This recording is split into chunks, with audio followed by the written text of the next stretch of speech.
मतलब ये तो है ही है कि जो प्रशांत किशोर करेंगे उससे आगे बढ़कर आपको 4 बार यह काम करना है।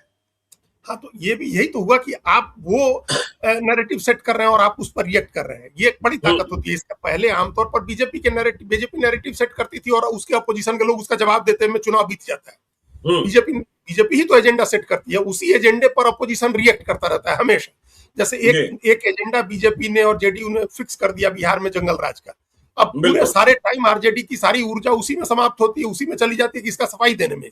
यहाँ उल्टा हो रहा है, यहाँ प्रशांत किशोर एजेंडा सेट कर रहे हैं और बीजेपी उस पर सफाई दे रही है, बीजेपी उस पर रिएक्ट कर रही है, बीजेपी उस पर काम कर रही है जैसे जो एजेंडा वो सेट कर रहे हैं। तो ये भी उनकी ताकत है कि जो जिसका एजेंडा चलेगा वही चुनाव में आगे रहता है। तो एक तो ये कारण था कि जो वो यमराज के रास्ता देख लेने का, और दूसरा कारण यह है कि ज्ञानेश्वर जी, अगर मुकाबला नजदीक का होता है, मतलब 50-51 हजार का जो अंतर था वो घट के 10-20 हजार आता है जी, या फिर प्रशांत किशोर इससे भी नजदीक चले जाते हैं या जीत जाते हैं, तो ये तभी होगा जब बीजेपी का अपना कोर वोट टूटेगा, उसके बगैर नहीं। तो उसके एंटी बीजेपी वोट को जुटा करके आप अंतर 50 हजार से कम नहीं कर सकते।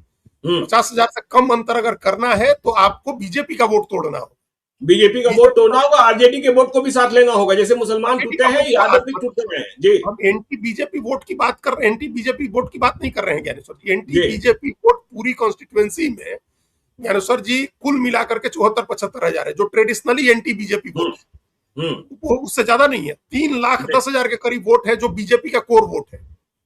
3,10,000 वोट, 1,35,000 वोट पूरा का पूरा फॉरवर्ड का वोट बीजेपी का वोट है, कोर वोट। 1,29,000 में से अगर आप 30-35 हजार यादव का वोट हटा दें तो 1 लाख वोट ओबीसी का, मतलब जिसमें वैश्य हैं और कोयरी कुर्मी हैं, वो पूरा वोट बीजेपी का है।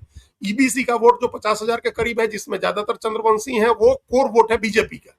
और दलित का एक बड़ा हिस्सा जो है बीजेपी के साथ है, चूंकि दलित के सारे बड़े नेता आप कहिए, चाहे पासवान कहिए, मांझी कहिए, पासी कहिए, सब बीजेपी जेडीयू के पास है। तो आपके पास 3,80,000 में से लगभग 3 लाख वोट बीजेपी का कोर वोट है। तो प्रशांत किशोर अगर कड़ा मुकाबला देना चाहते हैं, देंगे, मतलब अगर देते हैं वो और नजदीकी मुकाबला होता है तो ये तभी होगा जब बीजेपी का कोर वोट टूटेगा।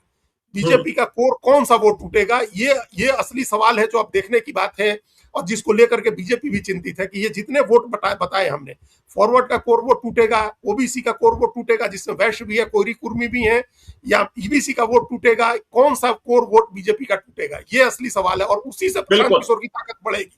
तो बीजेपी को यह चिंता भी लग रही है, प्रशांत किशोर भी अगर रेखा गुप्ता की तरह या उसके पहले लव सिन्हा की तरह 40-45 हजार वोट पर सिमट जाते और 10-20 हजार वोट आ जाता मान लीजिए तीसरे कैंडिडेट को भी, तब भी बीजेपी को चिंता नहीं थी।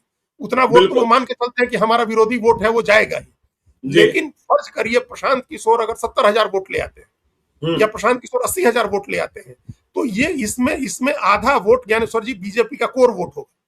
तो ये सवाल असली है कि जब ये वोट टूटना शुरू हो जाएगा एक बार बीजेपी को, अभी तो बीजेपी का ये कोर वोट नहीं टूटता है क्योंकि उसके पास, इस कोर वोट के पास कोई ऑप्शन नहीं होता है।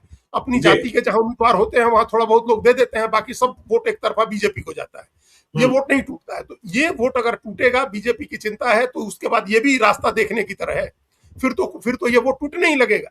एक बार जब अलाइन करेगा किसी एजेंडे की वजह से, तो वो फिर हो सकता है कि उसके साथ जुड़ जाए।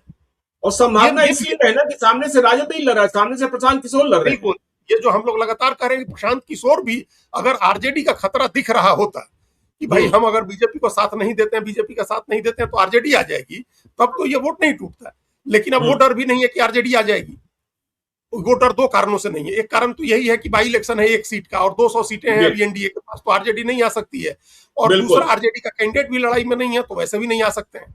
और तीसरा ये कि भाई प्रशांत किशोर अपने ही है, ये जो धारणा है मानने की बड़े वर्ग के अंदर कि प्रशांत किशोर भी अपने ही है, तो वो फिर वो मुश्किल है फिर कि वो जा सकता है सहज रूप से प्रशांत किशोर के साथ, कि उसमें क्या हो गया, हम प्रशांत किशोर के साथ जा रहे हैं। और बीजेपी को छोड़िए, ये जो अपोजिशन की पार्टी ने प्रशांत किशोर को बीजेपी का एजेंट बता करके इतना स्टैब्लिश कर दिया है कि कुछ ऐसे भी लोग होंगे जो मानते होंगे कि प्रशांत किशोर बीजेपी के ही आदमी है। तो जो हमारे यहाँ हम लोग के यहाँ कहावत है कि घी कहाँ गिरा तो दाल में, तो दे दो प्रशांत किशोर को, ये भी वोट बीजेपी को ही जा रहा है।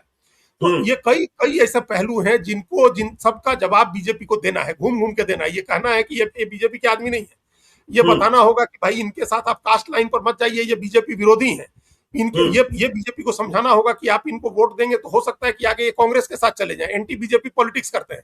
तो ये सारी चीजें बीजेपी को समझानी होंगी।